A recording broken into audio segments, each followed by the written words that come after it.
बटुक भैरव की बहुत सारी कहानियाँ हैं। अगर आपको पता हो तो बहुत ही अच्छा, लेकिन बहुत कम ही कहानियाँ हम लोग जानते हैं।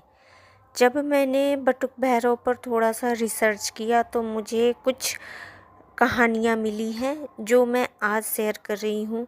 ये वीडियो कुछ लंबा हो जाएगा, लेकिन यहाँ पर एटलीस्ट 2-3 या 4 स्टोरी हैं।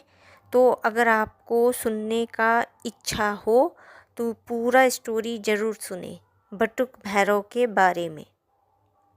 बटुक भैरव की उत्पत्ति की कथा बहुत सारी है, जिसमें से एक है कि आपद नामक एक राक्षस ने बहुत किस्म के तांत्रिक साधना कर बहुत शक्तिशाली हो गया था और अपना कठोर तप कर ब्रह्मा जी से वरदान भी ले लिया था कि अतीत, वर्तमान और भविष्य में किसी के हाथों मारा नहीं जा सके, और ब्रह्मा जी ने भी वरदान दे दिया था।